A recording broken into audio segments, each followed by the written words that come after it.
Only a fighter knows what goes through the mind before a fight. The preparations, the rituals to mask the fear. Fear of these last moments of uncertainty before it's time to face the crowd. It's the mid-1800s in Victorian Britain, and the fight is on. Now, more than 160 years later, we turn back the clock to the extraordinary times of the Victorian period. Investigating the forgotten world of the first mass sporting phenomenon that the country had ever known. Revealing the men who rose from the humblest of working class origins to become the greatest sporting superstars of their day. The punches these guys would land, I suspect, had enormous force. The bare-knuckle fighters of the prize ring fought for the roar of the crowd, lords and commoners alike. And at the height of the 19th century, they fought for the honour to be the very first undisputed champion of the world. I'll give you a target, but I'll have your head.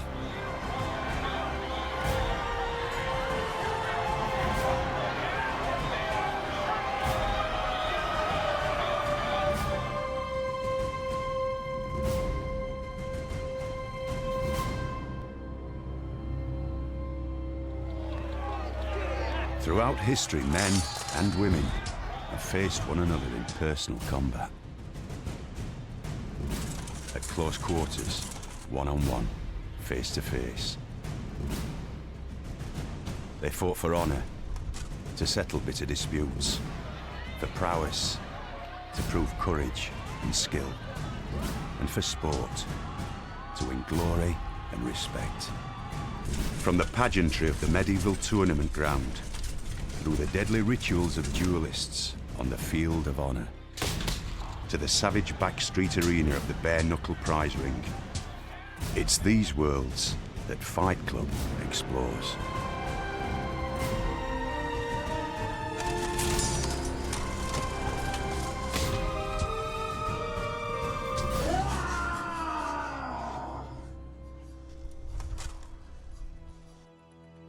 Victorian times saw change like no other period before or since.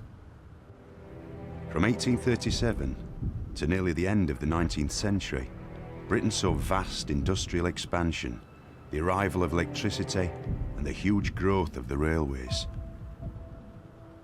It saw the discovery of penicillin, pasteurisation, and antiseptic. It saw the rise of the middle classes, mass production in factories, and the Great Reform Acts. Above all, it was a time when Britain grew into an empire, ruled over by a great queen whose subjects ranged from the highlands of Scotland to the Himalaya, and from the Horn of Africa to the Arctic Circle. For most people in Britain, work was relentless. Entertainment, for the most part, meant the music hall or the pub. Alcoholism was rife, and this was a society used to violence. If you look at society, you tend to understand that everyone is surrounded by alcohol, whether you drink gallons of Somerset in the southwest of England, or beer in the pubs of London, or crude spirits in the north of Scotland. It's what civilian society did for escapism. They had nothing else, and it was cheap and easily available and often home brewed, and so therefore impure and dangerous. So society, both in terms of a civilian combat and fighting and brawling and family life, as well as in the military, were often punctuated by huge hiccups of poor behaviour flamed up by alcohol. The mass appeal of sports we know today was still in the future, with the rise of football and cricket in the late 19th century. Instead, people followed traditional sports dating back hundreds of years, horse racing and the blood sports.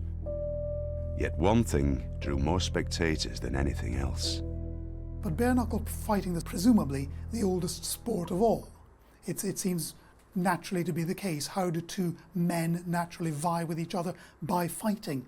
And bare-knuckle fighting is that much more visceral than gloved fighting, less rule-bound, and altogether rather bloodier.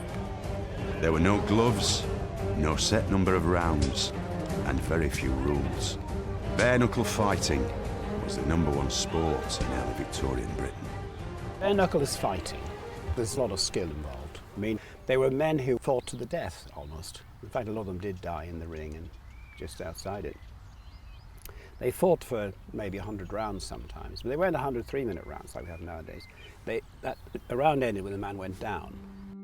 It had changed little in millennia, and despite its bloody nature, it was known as the noble art. Fist fighters were among the most highly regarded athletes in the ancient world, and date back to the original Olympics. Nearly 3,000 years later, the sport still survives today, but only in underground competitions. Shorus Wallace has spent a career fighting on the big screen in movies such as Highlander, Braveheart and Gladiator.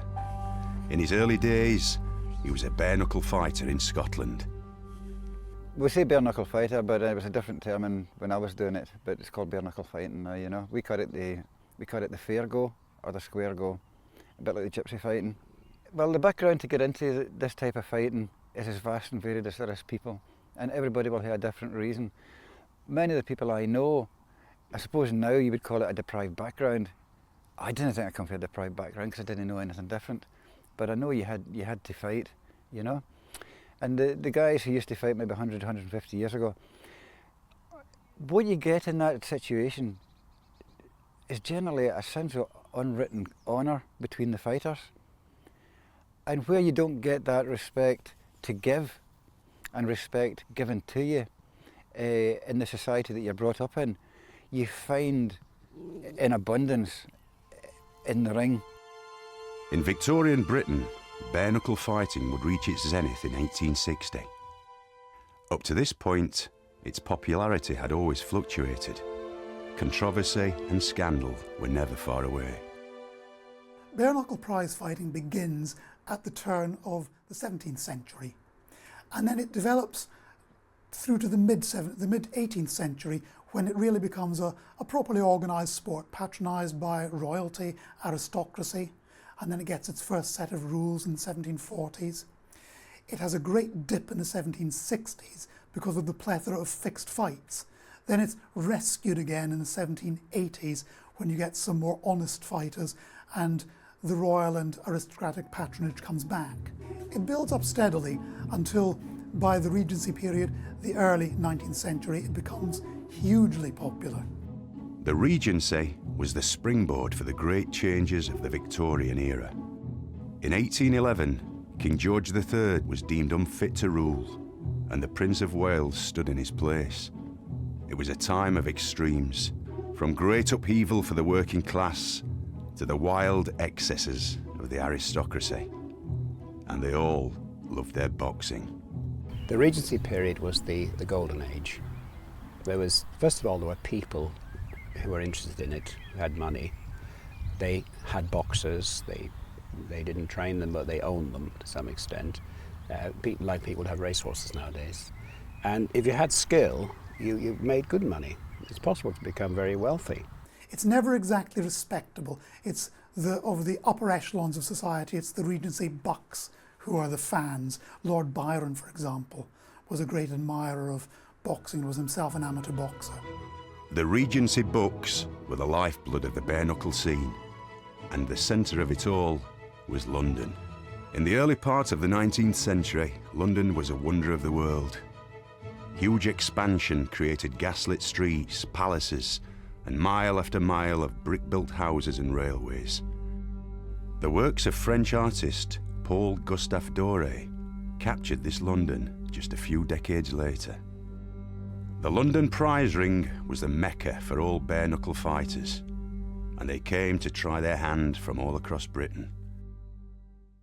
The rolling valleys of Herefordshire were as much a contrast as you could get from grimy, smog-bound London. It was from here that one young lad began his ascent to become the first great champion that Britain ever produced. Tom Winter, or Tom Spring as he became later, was one of the fighters who lived in a beautiful landscape. Author and historian John Hurley has researched the life of Tom Spring. Born in 1795, the young Spring grew up in the shadow of war with Napoleonic France. He didn't have to fight, but like a lot of people, he wants to get away from home. And one occasion his father, who was a bit of a feckless character, came back and he saw young Tom holding the hands of a recruiting officer, taking him down the garden path underneath the apple trees to take him in to fight for Wellington, be a drummer boy. And the father said, "What are you doing?" He said, "Oh, your son wants to come and join the army and be a drummer boy." So old, Spring Senior saw him off with a few neat left hooks. The recruiting officer ran away. But you see, even then, he wasn't unhappy at home, but he wanted to leave home. After evading the King's shilling, Spring's early years were spent around Farnhope, where he had his first training with his fists. Farnhope is a mile or so down the road here. So Tom Spring's early life was about 2 square miles. So I suppose that would be the same as any kid now living in a high-rise block in London. Their whole life would be around that few miles. And he worked hard in his father's butcher shop. He went to school, he learned to read and write, and he wrote very well. His handwriting still exists. Because his father was a boxer and taught him how to box, and he made him punch the bag in hanging off the apple tree and all that.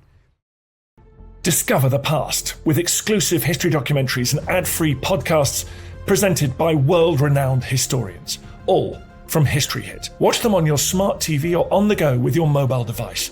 Download the app now to explore everything, from the wonders of ancient Pompeii and the mystery of the princes in the tower to the life of Anne Boleyn and D-Day. Sign up via the link in the description. Boxing was one way a working-class lad like Spring could make a name for himself around the local villages. Just as in London, some of the most avid fight fans were the local gentry. The Duke of Norfolk would bring them along and give them a damn good meal for fighting. And a good meal for those young lads in those days was very important. So they looked forward to the box. There was a queue to get in.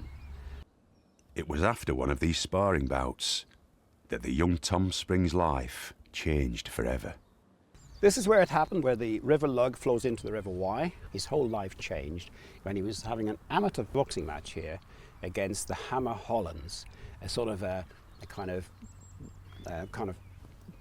comic villain. He was a guy of about 29, his scarred face, and he'd had lots of fights, but he was a bit of a boozer, etc. And he hated Spring. Spring was good looking. This time, it wasn't just the locals watching. Among the crowd was one of London's most legendary bare-knuckle. The two of them were fighting here, sitting over there in a bale of straw, drinking his Guinness with his old sparring partners, near the end of his career. And he was watching this kid and thinking, he's good, you know. So when the fight was over, he went up to him and said, I can make a star of you if you come to London. Spring didn't need asking twice. He was headed for the big city. Basically, hardly lived anywhere outside of that. He probably lived within 5 miles of that little place. Suddenly, he's on a hay wain or something coming to London, at the age of 18. London then was narrow streets, pitch dark, smog, rubbish tips burning, prostitutes screaming. In fact, you could find a dead body dangling from a lamppost. You know, it was that bad, it was that primitive. And after living in Herefordshire with its lovely valleys and the River Wye, he was coming here to a nightmare. But obviously he wanted to come, he wanted to leave home, he didn't have to, he wasn't forced to. And Cribb obviously said the right things to him in Herefordshire when he met him, that he was going to make him a star, as it were. And he found the pub. Don't ask me how he found the pub, you know, it was way before Staten Ave. And Spring arrived, the building he arrived at was about 5 doors away down the street here, and very close at hand. At Cribb's pub in Piccadilly, Spring took to his new routine straight away. His routine was training and helping Cribb run the pub. So his training was running, hitting the big old bag of sawdust, not the sparring, that came later, but just getting himself fit, because he hadn't done much fighting or training or anything else for a while. It was a brilliant idea, getting him actually up and running. The place to go for up-and-coming fighters in London was the Fives Court. It was here that boxers, trainers and fans all mingled, and where they could have a look at new prospects like Spring. Cribb was well used to that place. He was an idol there. When he walked in, everyone cheered, even at, 10 years after he retired. So he brought his boy in. They're all the murmur amongst the toffs. Oh, it's his Cribb's boy. Let's have a look at him. And then some of the boxers were saying, God, he looks a bit handy. So there were boxers looking admiringly, who knew what they were talking about, at this young lad in the ring with good fighters. So Tom was the star. No matter who he was boxing, even a grizzled professional, he would more than hold his own. And the crowd would be applauding, getting excited. All the gentry looking down from the top, saying, gosh, look at that guy. Let's get a bet on him for the next contest. Spring impressed everybody with his elegant style. He was one of the first of a new kind of athletic fighter, using quick skills as opposed to old-fashioned slugging power. As the fight begins or progresses, I start to see lines of geometry. I can see them, I can see ways in. And I fight as an action-reaction fighter. What that means to me is, I'll come forward for you, but I'm actually sucking you in.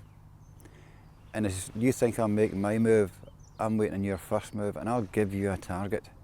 I'll give you something that you really want, but I'll have your head. And no matter where you go, I'll give you a kidney, I'll give you a spleen, I'll give you a rib shot, which is one that it's hard to get up from. But if you've got that, I have got your head. That's principally how I begin, that's how I think. I was a lucky fighter, but the same principle, no matter whether I was in boxing or martial arts, the square go club or bare knuckle boxing, it was the same principle. And all my life I've seen the geometry of people coming towards me, male or female, and I just adopted that for the ring, and I enjoyed it, It wasn't long before Spring established himself, and in 1823 he was poised to challenge for the title against notorious heavyweight Bill Neate. Now, Bill Neate was a knockout man. He didn't have much, but he had a big punch. He was a bit limited. He'd just take a bead on you and nail you as he went across the ring. But Spring had studied him, and he just outboxed him and had him hitting nothing more substantial than fresh air. And eventually, Neate was humiliated and gave in. So suddenly, Spring was champion, all very quickly. Under the stewardship of Cribb, Tom Spring had become the British heavyweight champion.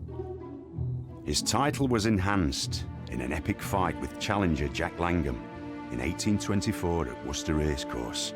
30,000 spectators came to watch. Some climbed the rigging of ships in the River Severn for a view. Others were injured when an overcrowded grandstand collapsed. Despite this fight mania, Spring knew when to call it a day. He retired the same year and never fought again. He was the last of the great champions of Regency times. We're nearly there. Just around the corner. Here it is. Now, this is the old rustic monument in memory of the great Tom Spring, the local boy who became British champion, made from bits of an old cider mill and local stone from the Kapla quarry.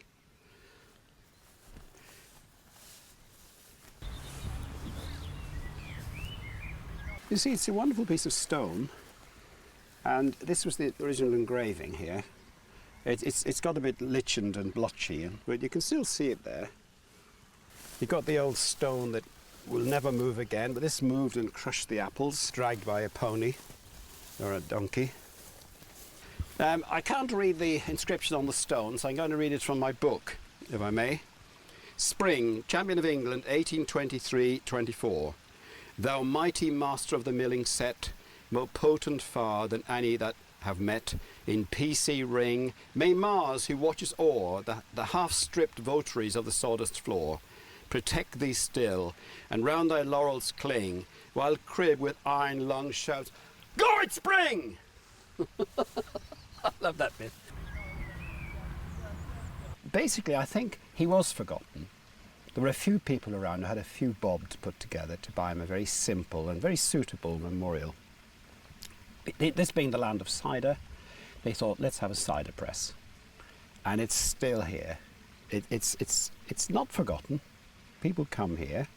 There's now a Tom Spring walk all around these fields, which winds up here, where you can have a glass of cider with Tom. It was more than 120 years after his death that Spring was finally recognised as the true champion he was.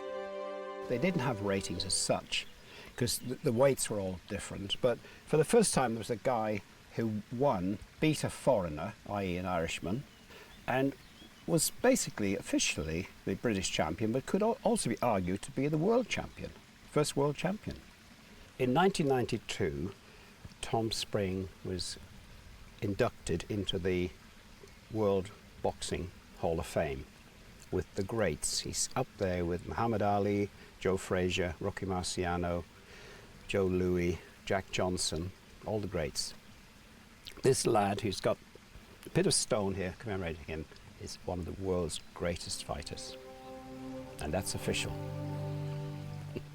One reason why fighters like Spring retired as soon as they could afford to was the sheer physical toll of bare-knuckle fighting. Former surgeon Mick Crumplin has researched the injuries inflicted by different types of historical combat, including bare-knuckle fighting. The variety of injuries was enormous. A great deal of injury would fall around the face. These men would be very powerful, and although they could damage their unprotected hands, they could fracture your eyebrow, your nose, they could rip off an ear and lips and break teeth and smash the jaw. I mean, this is really very tough stuff indeed. And a blow to the neck, whether aimed or not, could even fracture the windpipe and the voice box just above it, and that would cause suffocation and bleeding into the neck. Then around the chest you could break a rib. It would have to be a very hard punch, probably more around the side and front lower down, but a fractured rib spike could go into the lung and puncture it and cause an air leak and bleeding into the chest, because the punches these guys would land, I suspect, had enormous force. And of course any damage to the arm, you probably wouldn't break the humerus bone or the shoulder. They're too strong and protected by muscles. But certainly the chest, neck and head with its appendages were very, very prone to severe damage. And it would depend how long you could go on. Bare-knuckle fighters who earned 20 quid maybe 30 years ago, and they're earning like 20,000 now for a bare-knuckle fight, which will last about 15-20 minutes maximum. But there's an accumulation, whether you're defensive or offensive, there's an accumulation of injuries. They build up on you. Like I say, I've had basically a broken back. I've just went through about 6 operations, really opening up my skull to realign my jaw, pull back my face. I mean, my nose is pure rubber, do you know? So it picks up on you. As the Regency gave way to the Victorian age, life in Britain was very different to just a few decades before. The Regency books were a dying breed, and the London prize ring was reaching its climactic era, when it would take on a truly international dimension. Its last great champion was Tom Sayers. Tom Sayers was born in 1826 in Brighton, into a slum area. His father was a shoemaker. His family was very, very poor. He had to make his own way in life. A little boy who went onto the beach, helped with cleaning boats, pushing boats out into the water and so on. But he had an elder sister who lived in London. Her husband had a building firm, and Tom went to London where he learned the trade of bricklayer. But he was very handy with his fists. Like Spring in the decades before, Tom Sayers quickly drew attention on the London circuit. His first fight goes well. It's only for £5 a side, but he wins. And this is how prize fighters got set up. They would have informal fights first. They would make a name in them. Then somebody would want to back them for £5 or £10 to fight somebody else at the beginning of his career. Sayers is successful, so he gets another fight for rather more money. He's successful in that, and more wealthy backers become interested in him. And finally, in the mid-1850s, he's running out of opponents of his own weight, because he's a middleweight. He's just about 5 foot 8 inches tall and about average build for that fight, for that size. He runs out of opponents. He's too dangerous for other men of his own size. And so he tries to take on one of the big men of his day, but nobody thinks it's worthwhile. He's too small to fight the heavyweights. Just when Sayers was on the verge of giving up, he got a fight. Paulson was one of the top heavyweights of his day. To everyone's surprise, Sayers took him on and beat him. Then he gets through the other top heavyweights in England. He surprises everybody by defeating Bill Perry, the Tipton Slasher, the champion of his day. Perry, much bigger than Sayers, is sure he's going to beat him, stakes everything, including his in on the fight, and loses. Sayers was a marvel. He'd run out of people to fight. Yet England wasn't the only country in the world where prize fighting was big business. In the United States, John Carmel Heenan, or Jack Heenan, the Benicia boy, had also made a name for himself as a bare-knuckle fighter. Jack Heenan was a bit happy-go-lucky and left to his own devices. He might have done almost anything. He was a great gambler and would probably have tried to set up a gambling house, as he did later in his career, with mixed success. But when he was in California, Jim Cusick, who was an itinerant British boxing trainer and manager, took an interest in him.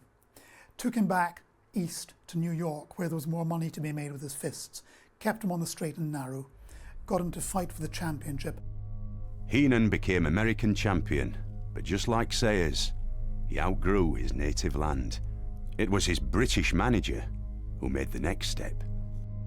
But Jim Cusick, as his manager, being himself British, could see possibilities by throwing out a transatlantic challenge. And it was Cusick was the main mover. So the challenge could only go to the big man, well, the small man, but the big man in terms of his reputation in England, who was Tom Sayers. And this was a brilliant idea on Cusick's part, because as soon as the challenge was sent out in 1859, people became really interested. People who had never been interested in the prize ring before, who in England particularly and in America couldn't have told you who the champion was. Suddenly the international dimension to this prize fight caught the public imagination on both sides of the Atlantic, and on both sides of the Atlantic it became an obsession. It was like nothing before seen, and it came at a crucial time for prize fighting in England, which was nowhere near as popular as during the Regency. It was extraordinary, completely unexpected that this should happen, but the prize ring, which had been in complete disrepute in England particularly for decades, suddenly it blazed brighter than ever before, and people could talk of nothing else. The papers went crazy over it. Even the Times, the Thunderer, felt obliged to cover the fight. They just couldn't ignore it because it was so popular. In America, the newspapers went crazy, and people would talk of nothing else. It was the first case of newspapers on both sides of the Atlantic hyping up a sporting contest into a furore. From the moment that Jack Heenan arrived in England, arrived in Liverpool, the main port for transatlantic crossings, in January 1860, everybody was crazy about it. There was a huge crowd waiting for him when he landed. Everybody knew he was coming. His train to London, there were crowds at the stations all along the way to see the great American champion. As the two fighters concentrated on training, everybody was fascinated, including the great and the good. The newspapers went crazy about it. The top echelons of society became interested, although they didn't like to admit it. Charles Dickens was fascinated. William Makepeace Thackeray was fascinated. The Prime Minister, Lord Palmerston, who should have entirely looked down on such things, he was a great fan. And generally speaking, everybody was gripped by it, in America too. Everybody wanted to know when the big fight was going to happen. There was great speculation as to when the fight would come off, but it was illegal. So the police and the magistrates were supposed to stop it. In practice, they knew they couldn't stop it. It would have caused more than a riot. For one thing, there was so much money staked on the fight that it just had to go ahead. But every chief constable knew that he could be in trouble if the fight took place on his patch. Finally, after months of speculation, the greatest fight show ever held was on. Everybody knew when it was arranged because it had to be advertised in Bell's Life in London. People crowded into the sporting taverns that were named where they could buy tickets. There was such a crush that some people couldn't get to the bar to buy tickets for the fight because there had to be a limited number, limited to the places on the 2 trains that would leave London Bridge for the fight. And so everybody wanted to attend the fight, but not everybody could. People paid way over the odds for this return ticket to nowhere. The police were determined to try and prevent the fight. They and everybody else had heard the rumours that the fight would take place in Brighton on the Reigate line, but no one knew for sure. So when the 2 trains left London Bridge Station in the early hours of Tuesday, 17th April 1860, bare-knuckle prize fights always took place on a Tuesday for some reason, the police lined the track either way to make sure that the trains didn't stop there, the fight didn't take place on the patch of that particular chief constable. But of course the fight had to take place somewhere. And what happened was that at Reigate Junction, the pointsman had been paid off to suddenly change the points so that the trains would change direction, and off they went to Farnborough in Hampshire, where they stopped. And the police there, well, the police weren't waiting along that line, they were waiting further down the London Bridge line all the way to Brighton. They weren't waiting on the line to Farnborough. The chase was on. While the police and magistrates tried to work out what had happened, the fight organisers knew they had little time to waste. The 2 trains were enormously long, and they disgorged their passengers, some onto the platform at Farnborough, and some, well, they overshot the platform, so just onto the grass. And then they all had to follow the ring keeper to the pre-arranged location, of which very few people knew. And they had this cross-country hike. Some of them fell into the stream on the way. Others, the Americans were city dwellers, didn't know how dangerous nettles were and got badly stung. Finally, the ring was set up and the fighters prepared. The 2 men stripped for action to knee breeches, tight-fitting trousers from waist to knee, white stockings below them from covering the lower part of the leg, spiked fighting boots. Around the waist they both wore a brightly coloured large pocket handkerchief known as the colours for the fight. Spare colours were draped over a corner stake with the winner to take both. Then there were the initial formalities to be observed, including a toss for choice of corners, and then the fighting could begin. It all took a long time. The crowd had to do what they could for a view. There were no seats, and some climbed trees to see what was going on. The only people who had a privileged view of the fight, apart from the fight officials, like the referee whose place was outside the ring, and the 2 umpires, 1 for each man, the referee officiated between them, they were outside the ring. And then you had the designated reporters for the various newspapers, American and British, and they had a place close to the action. Then you had those who would sketch the fighters, and they of course had a privileged place so that they could see them. But otherwise, the spectators almost had to fight for a good view of the action. When everything was ready, the 2 fighters threw their hats into the ring, and the fighting began. Now in this fight, Tom Sayers was at a huge physical disadvantage. He was 5 inches shorter than John Carmel Heenan. He was 40 pounds lighter. He was 8 years older, mid-30s as opposed to mid-20s, so Sayers had to try to avoid wrestling whenever he could.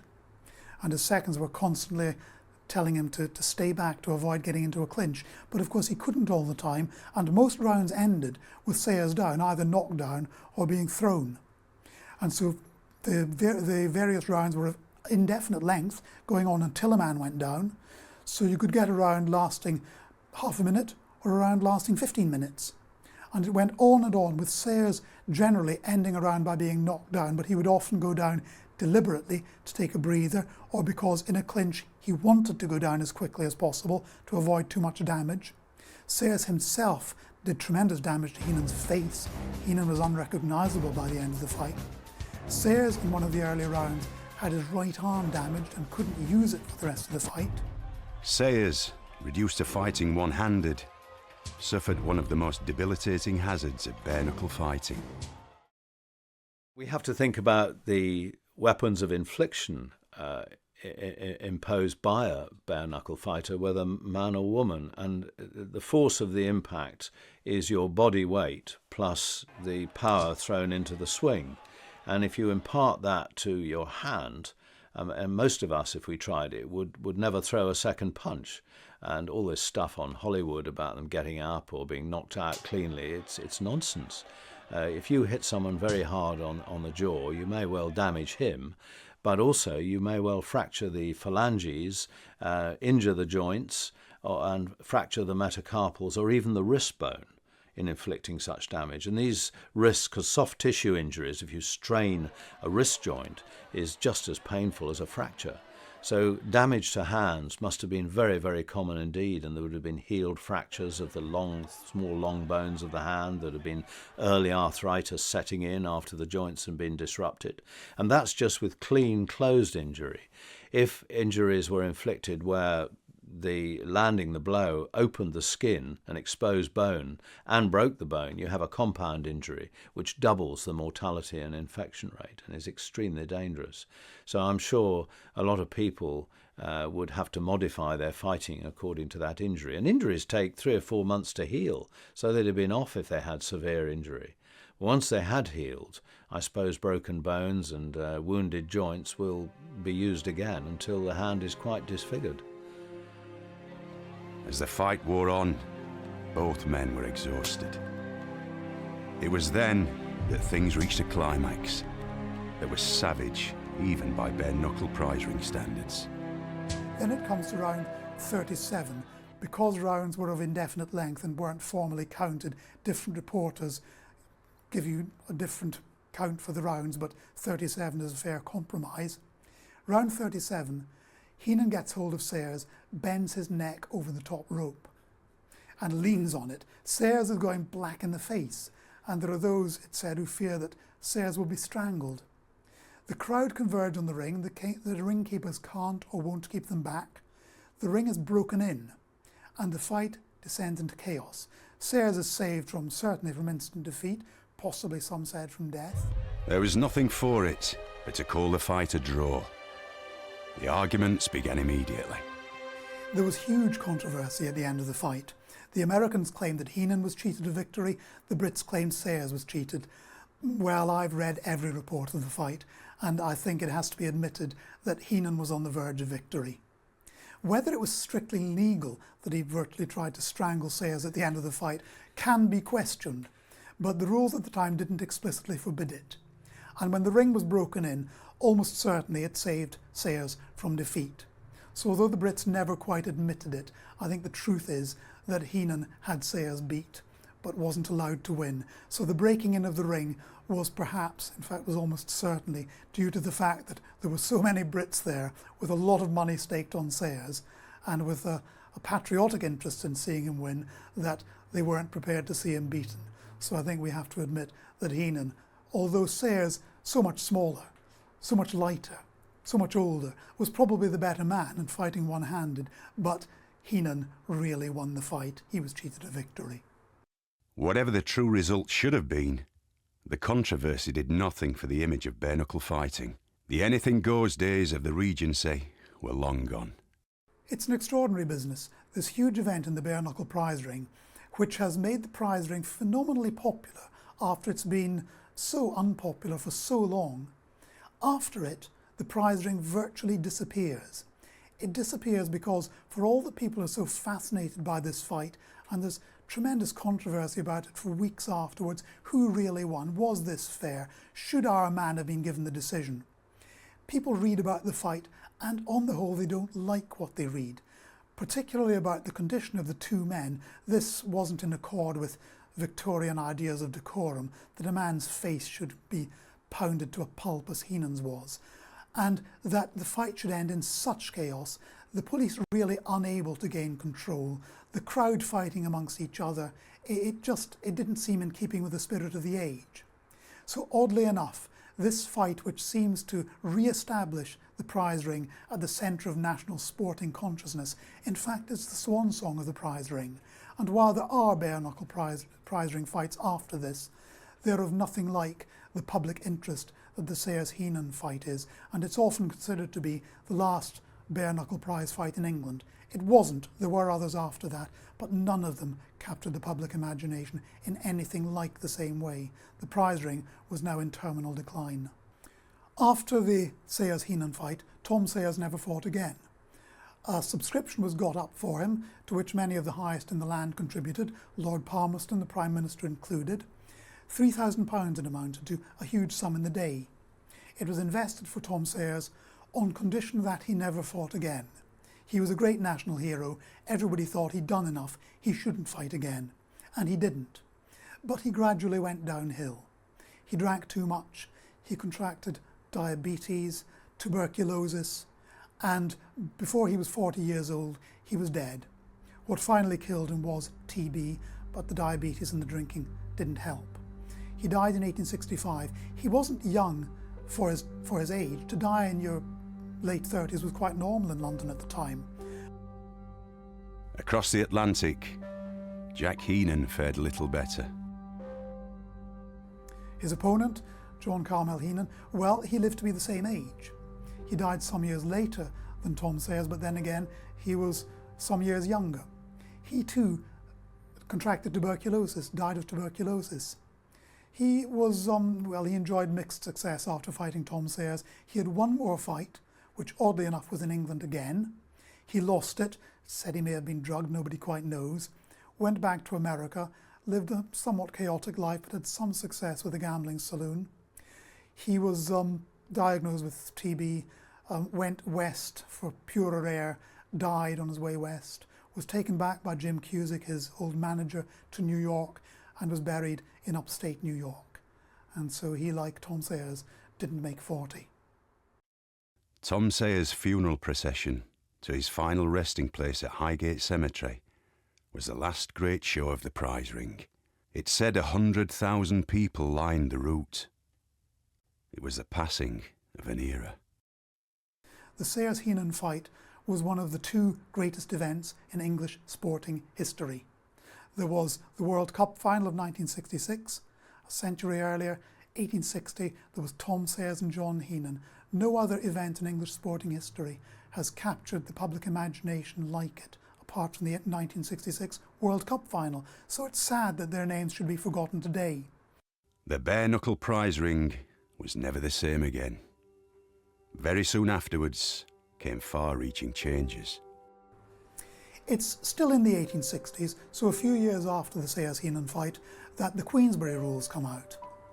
It's the Marquess of Queensberry whose name is attached to them, although he wasn't the main mover, but he patronised these rules. And the rules, of course, amongst other things, they provided for fixed-length rounds and for gloved fighting. And this was rather more acceptable. More decorum was involved. Fights were less chaotic. And gradually, as the years passed, the Queensberry rules began to replace the old bare-knuckle London prize ring rules. And by the turn of the 20th century, so it took a generation and more, but by the turn of the 20th century, the old London prize ring, the bare-knuckle prize ring, is essentially dead. You get some gypsy fighters, for example, but the old bare-knuckle prize ring is dead. It's been replaced by Queensberry rules fighting. Gloved fighting with fixed-length rounds, fixed-length contests, and much less chaos. The Queensberry rules laid the foundations for modern boxing, and bare-knuckle fighting disappeared underground. Yet some echoes still remain of the noble spirit of the prize ring. Is a fighter born? Yeah, depending on the circumstances that brings him over the brink where he or she has to fight. Yeah, we're all born with it in us. It's how you use it.